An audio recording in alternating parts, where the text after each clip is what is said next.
Professor Clix8 nervously adjusted their third set of appendages as they stared at the lecture hall's grand entrance. The prestigious Galactic University of Advanced Species Studies had many challenging courses, but none quite as anxiety-inducing as Human Behavioral Patterns 101.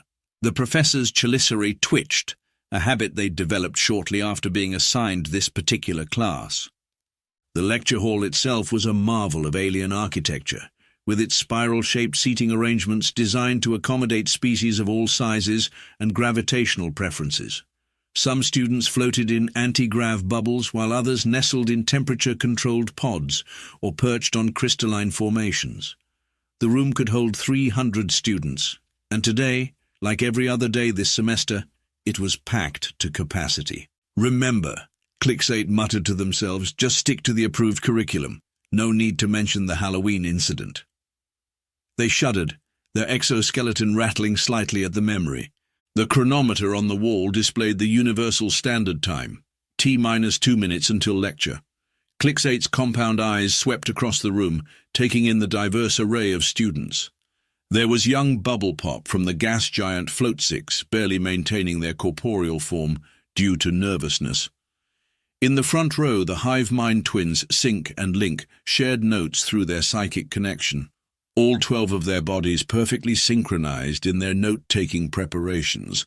But it was the empty seat in the middle of the hall that drew Clix8's attention repeatedly, the seat marked with the universal danger symbol, a red circle, with a stick figure inside it.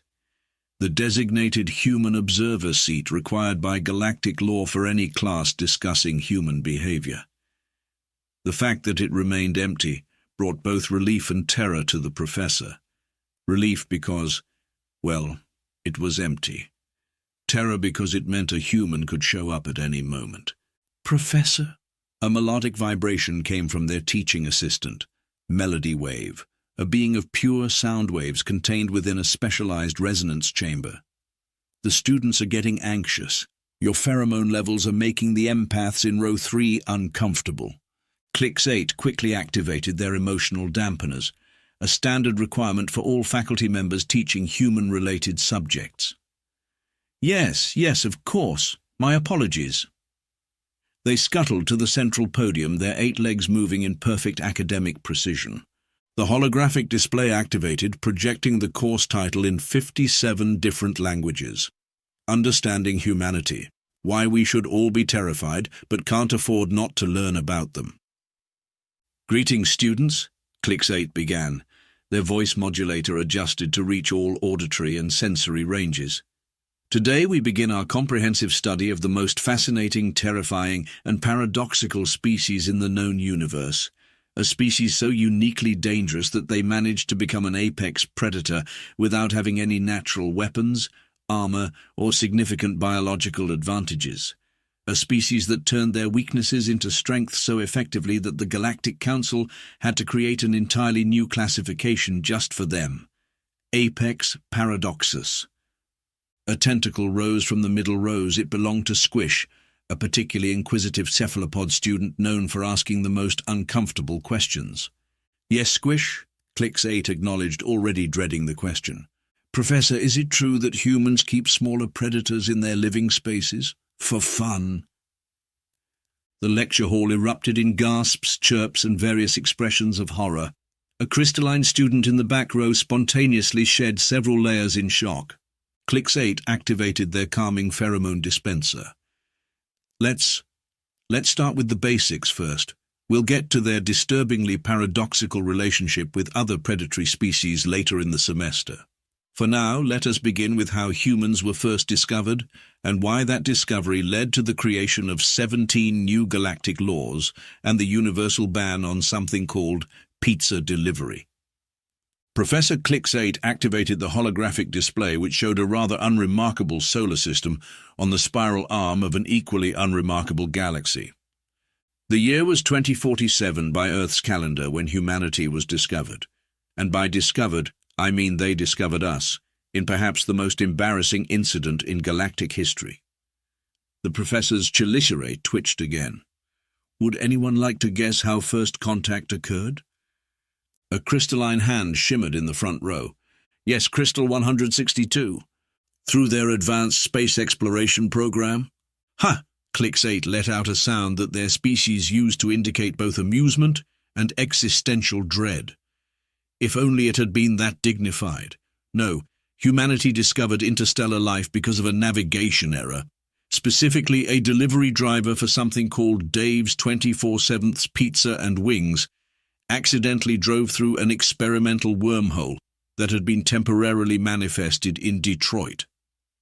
The holographic display showed a beaten-up hover vehicle with a faded logo, materializing in the middle of the Grand Galactic Council's annual dinner.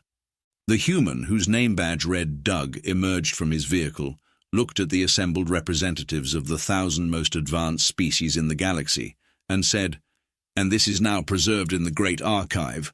So, anybody here order the large pepperoni with extra cheese?" Several students had to activate their emergency stabilization fields to prevent themselves from losing physical form due to shock. The Council's reaction was, as you might expect, complete chaos. The hyper-intelligent swarm of Rigel 7 attempted to achieve collective consciousness with the pizza. The Void philosophers declared it an omen of the end times, and the High Chancellor of the Quantum Realm fainted, causing a temporary collapse of 3 sub-dimensions. Squish's tentacles shot up again.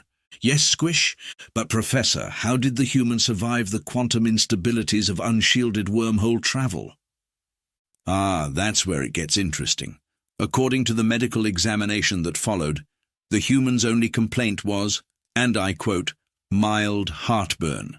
They attributed this to the energy drink they had consumed, not the fact that they had just violated 17 laws of physics." The holographic display shifted to show the aftermath: diplomatic chaos, scientific upheaval, and a very confused Doug being offered honorary membership in 3 different stellar civilizations. What followed was even more disturbing. When asked how humans had developed wormhole technology, Doug revealed that they hadn't. The wormhole was an accident caused by a combination of a faulty microwave tower, a weather balloon, and something called a TikTok challenge. This revelation sent shockwaves through the galactic scientific community. Here was a species that achieved by accident what our finest minds couldn't accomplish in millennia. Professor Clix-8 paused to activate their anxiety suppressors before continuing. But the real horror hadn't even begun. You see, after the Council explained to Doug that he had made first contact with alien life, his response was not fear, not awe, but rather, and this still haunts our xenopsychologists, he said, "Cool. Hey, since I'm already late with this delivery, mind if I take some pictures for my Instagram?" The Hivemind twins Sync and Link simultaneously dropped their neural styluses. This casual reaction to the fundamental reshaping of their understanding of the universe is, unfortunately, typical of human behavior. Within 6 standard months of first contact, humans had established trade relations with 17 species, accidentally solved 3 millennium-old mathematical problems, and somehow convinced the silicon consciousness of Tau Ceti to try something called break dancing. The professor pulled up another hologram, this one showing various human artifacts that had been collected during initial contact studies. The Galactic Council quickly realized they needed to establish protective protocols, not for humanity, but for everyone else. The first clue came when a human delegation attended a council meeting and introduced the concept of coffee to the representatives. The resulting incident is now known as the Great Caffeine Catastrophe, which we'll cover in detail later this semester. A gentle chime indicated they had reached the halfway point of the lecture. Professor Clix-8's exoskeleton had almost stopped rattling. But before we move on to discussing human physical capabilities, are there any questions about first contact that don't involve the pizza incident? And no, Squish, we cannot discuss what happened when Doug introduced the council to ranch dressing. That information is classified at the highest levels. Professor Clix-8 switched to the next holographic display, showing a basic human anatomical model that rotated slowly in the air. Now we come to the truly disturbing part of our lecture: human physical capabilities. Looking at this basic model, you might wonder what's so special about their biology. No claws, no natural armor, no venom glands, though some humans can achieve a similar effect through something they call gas station sushi. The professor highlighted various aspects of human anatomy as they spoke. Their so-called advantages seem laughable at first. Bipedal locomotion, inefficient, external thermal regulation through sweating. Disgusting. The ability to throw objects with precision. What's the point when you have plasma cannons and yet? Clixate paused dramatically, their compound eyes glinting. And yet, these seemingly primitive features combine to create something terrifying. A student made entirely of plasma raised their energy field. Yes, Spark 9. Professor, I've heard humans can repair themselves while remaining conscious. Is this true, or just another horror story? Oh, it's quite true. They call it healing, and they continue their normal activities while doing it. They even accelerate the process through something called walking it off. But that's not even the most terrifying part. Humans are what we call persistence predators. The hologram shifted to show a human running. Imagine, if you will, being pursued by a creature that never stops. It doesn't need to outrun you. It doesn't need to be stronger than you. It just needs to keep going until you can't. Humans can maintain pursuit for days, tracking prey through pattern recognition and something they call gut feelings, which our xenobiologists are still trying to understand. Several students activated their comfort fields. Their throwing ability alone revolutionized our understanding of physics. A human can analyze the trajectory, speed, and rotation needed to hit a moving target, perform the complex calculations required, and execute the action, all while their conscious mind is thinking about something called dinner plans. The hive mind twins Sync and Link began a rapid telepathic discussion that was causing nearby psychic-sensitive students to develop migraines. But perhaps the most disturbing aspect is their temperature adaptation range. Humans can survive in environments that would kill most species, and they do it for something they call fun. They have settlements in both Arctic and desert regions. They voluntarily expose themselves to temperature extremes in what they call saunas and ice baths. There are documented cases of humans surviving conditions that would vaporize most of the species in this room. Squish's tentacle shot up again. Professor, what about the thing they do with their face muscles to show emotions? Ah yes, smiling. Originally evolved as a fear response in primates, showing teeth as a warning. Humans turned it into a social bonding mechanism. Think about that. They took a threat display and made it mean I'm happy to see you. This level of psychological warfare is unprecedented in galactic history. The professor pulled up another hologram, this one showing humans engaging in various physical activities. They call this sports, voluntary physical competition that often involves deliberately throwing themselves at each other at high speeds.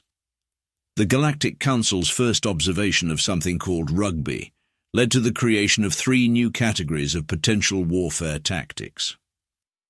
A crystalline student in the back spontaneously developed stress fractures.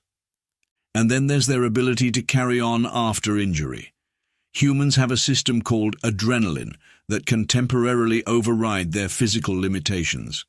There are documented cases of humans lifting vehicles, fighting off predators, and continuing complex tasks with severe injuries, all while making something they call quips, humorous observations during life-threatening situations. Professor Clixate activated their calming pheromones again before continuing. But perhaps the most unsettling physical attribute is their adaptability. Humans can survive the loss of limbs, organs, and significant amounts of their blood volume. They can modify their bodies with artificial components not out of necessity, but because they think it looks, and I quote, cool. Some humans voluntarily insert decorative metals into their bodies through a process called piercing, apparently just to see if they can. The hologram shifted to show various human medical procedures. They even developed a field called surgery, where they deliberately cut themselves open, fix what's wrong, and close themselves up again. The first time they demonstrated this to the Galactic Medical Council, 3 representatives had to be treated for shock. and one achieved spontaneous enlightenment out of sheer horror. A quiet thud echoed through the lecture hall as Bubble Pop temporarily lost control of their corporeal form and had to be restored by the classroom's emergency containment field. And yet all of these physical capabilities pale in comparison to their most dangerous attribute, their psychology. Which brings us to our next topic: why humans are the only known species that keeps predators as pets and why this should terrify us all. Professor Clicks 8 took a moment to adjust their emotion suppressors to maximum strength before continuing the lecture. Now we come to the most disturbing aspect of human nature, their psychological makeup. The Galactic Council's Department of Xenopsychology has gone through 7 department heads trying to understand human cognitive processes. The last one resigned after discovering something humans call dad jokes. The holographic display showed a complex web of neural patterns. First, let's address what humans call pets. Yes, Squish, you can put your tentacle down. We're finally getting to that question. Humans have the peculiar habit of adopting other species, including predators, for companionship. They take apex predators like cats and dogs, modify their behavior through something called training, and then treat them as family members. A collective shudder went through the lecture hall. But it gets worse. They don't just keep predators. They actively breed them to enhance specific traits, often purely for aesthetic purposes. The result is creatures like the Chihuahua, which our xenobiologists still refuse to believe is related to the Great Dane.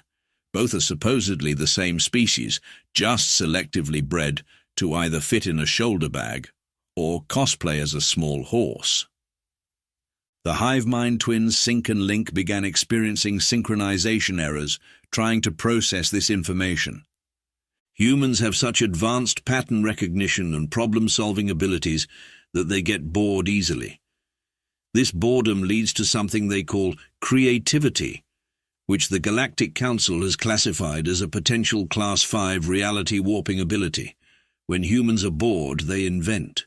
When they invent, the laws of physics tend to file for emotional distress leave.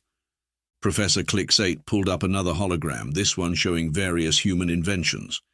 Take this device, for example. Humans discovered that certain plants developed caffeine as a defense mechanism against insects. Their response? Let's drink it. Not only that, they then spent centuries developing increasingly complex ways to consume it, leading to something called a pumpkin spice latte, which briefly destabilized the galactic economy when introduced to the trading consortium. A student made of pure mathematical equations raised their probability field. Yes, algorithm pi? Professor, is it true that humans intentionally consume substances that alter their consciousness for recreational purposes? Indeed, they call it partying, and it's often combined with another terrifying behavior called dancing. The Galactic Council's first observation of a human nightclub resulted in the creation of 47 new emergency protocols and a support group for traumatized observers. The professor activated a new hologram showing human problem-solving techniques. Their approach to obstacles is particularly concerning. When faced with a problem, humans typically follow this pattern. First, they try the obvious solution. When that fails, they try increasingly unlikely solutions. When those fail, they try things that, by all known laws of probability, should be impossible. The truly terrifying part? That last category has the highest success rate. Several students began taking notes in multiple dimensions simultaneously. Consider their response to the fundamental limits of their biology. Too slow? They invented vehicles. Can't fly? They built machines to do it for them. Space is a vacuum that would kill them instantly. They made suits and ships and decided to go there anyway. They call this drive innovation, but most galactic species recognize it as a form of controlled insanity. The hologram shifted to show various human entertainment media.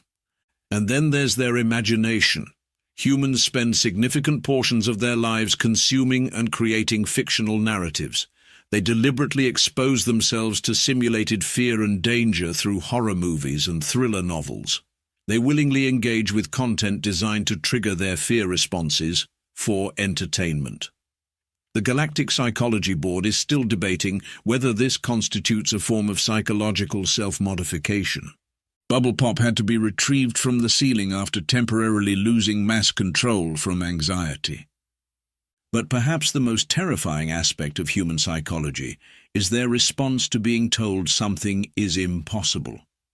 Most species, upon hearing that something cannot be done, accept this as a fundamental limit of reality. Humans treat it as a personal challenge. The phrase "hold my beer" has been classified as a Class 3 threat indicator by the Galactic Security Council. Professor Click8's exoskeleton began rattling again despite the emotion suppressors. There are documented cases of humans achieving the impossible simply because someone said they couldn't. They've turned spite into a technological advancement strategy. The quantum impossibility drive, invented because a human physicist was told their theory was, and I quote, pretty stupid. They named it the QID just so the acronym would sound like kid to prove their colleague wrong. A tentacle rose from the middle rows again. No, Squish, we're not discussing the incident where humans taught an AI to feel love. The ethical implications are still being debated, and the AI in question is now running a dating service and writing romance novels. Professor Click8 dimmed the lights in the lecture hall, activating a hologram that displayed a simple brown bean. We now arrive at what the Galactic Security Council refers to as the coffee incident. What you're looking at is arguably the most dangerous substance humans have ever introduced to galactic society. More dangerous than their nuclear weapons, more devastating than their social media, and more addictive than their cat videos. The professor's chelicerae twitched violently as they pulled up the incident report. It began, as many catastrophes do, with a simple diplomatic breakfast. The human ambassadors, noting that many species present were showing signs of fatigue, offered to share their traditional morning beverage. The council's xenobiologists, having analyzed the beverage and finding it to be a simple solution of caffeine and water, approved its distribution. A quiet whimper emerged from the emergency containment field, still holding Bubble Pop together. The results were unprecedented. The silicon consciousness of Tau Ceti, after one sip, achieved computing speeds previously thought impossible, and developed sentient mathematics. The hyper-intelligent swarm of Rigel 7 experienced simultaneous enlightenment across all its members, and briefly unified with the quantum fabric of the universe. And the energy beings of Vega, well, let's just say they're still vibrating. The hologram shifted to show security footage of the incident. Several students had to activate their shock absorbers. Within hours, the Galactic Stock Exchange had experienced 3 crashes and 5 unprecedented booms.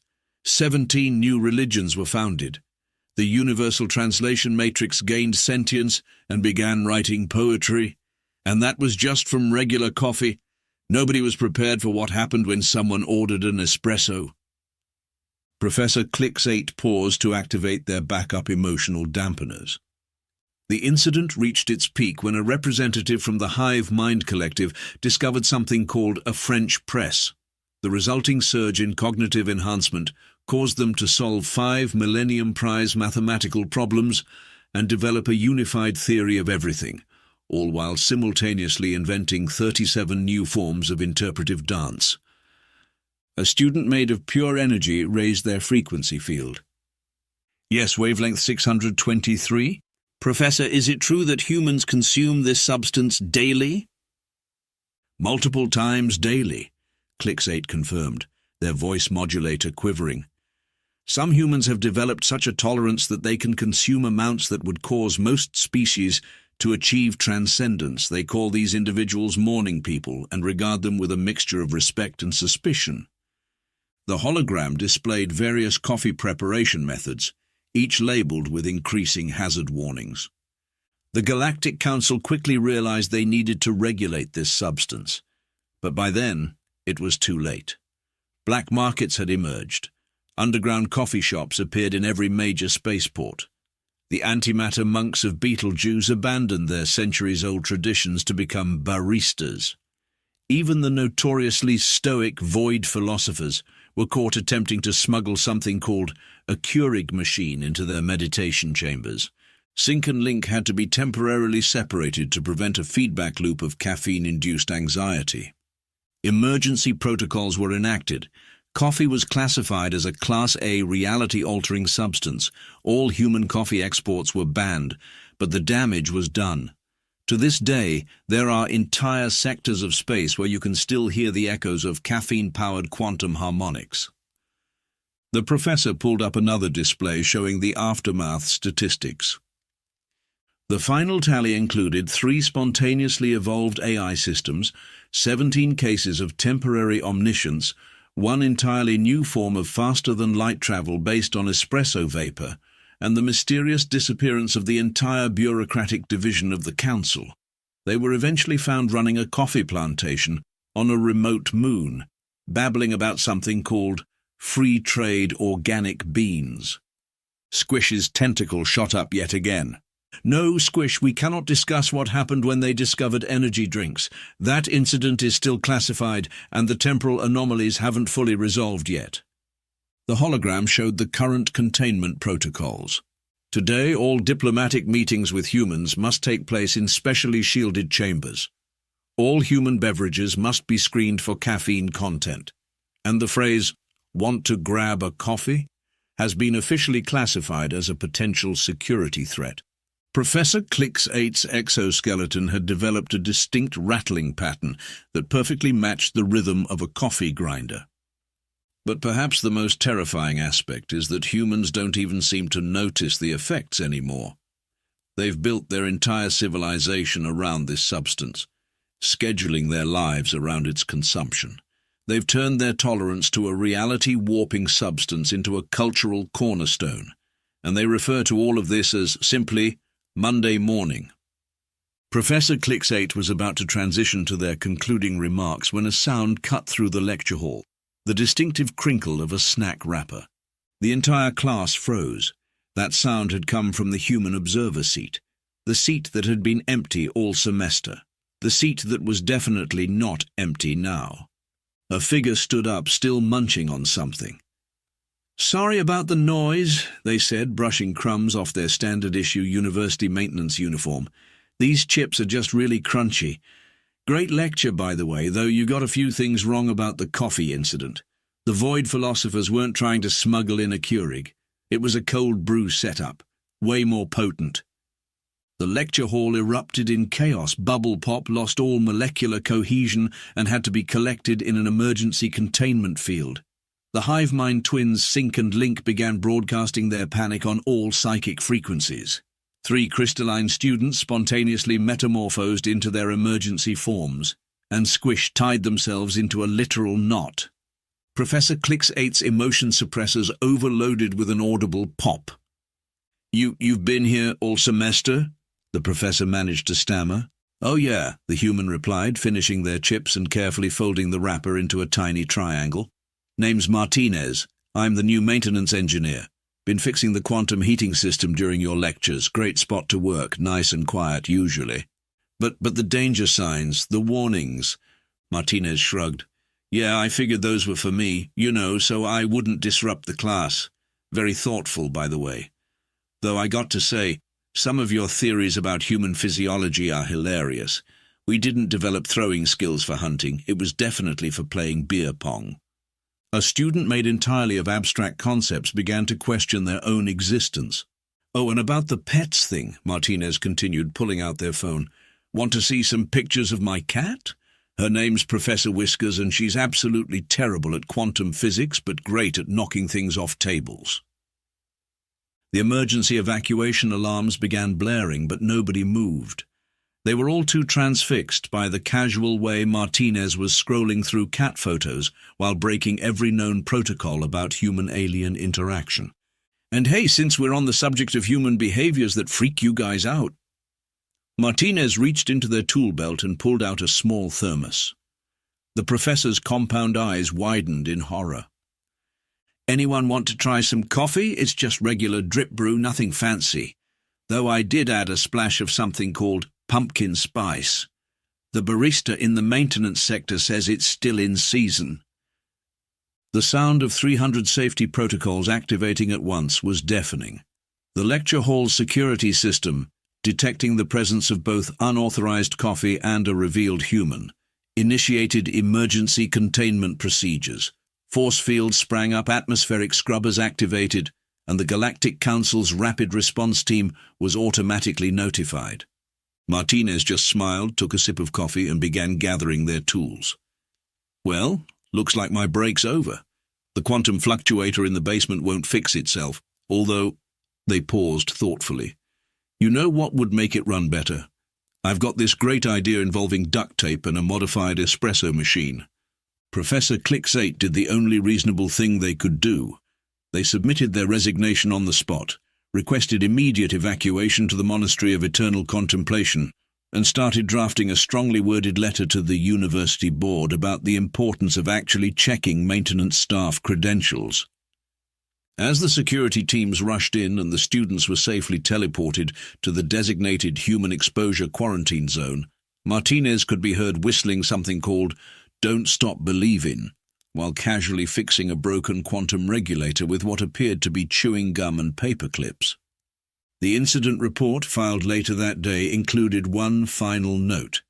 Human subject displayed typical species behavior, solving complex problems with inappropriate materials, while consuming forbidden substances and showing pictures of small predators. Recommendation: update all university maintenance protocols and install better coffee detectors. In the years that followed, Professor Clix-8's lecture series became required viewing for all species planning to interact with humans. Though the professor themselves never returned to teaching, preferring the quiet life of quantum monastery maintenance, at least until Martinez showed up to fix their meditation chamber's probability drive, carrying a fresh cup of coffee and wearing a T-shirt that read, "I violated causality, and all I got was this paradoxical shirt." Some say you can still hear the professor's exoskeleton rattling from 3 galaxies away.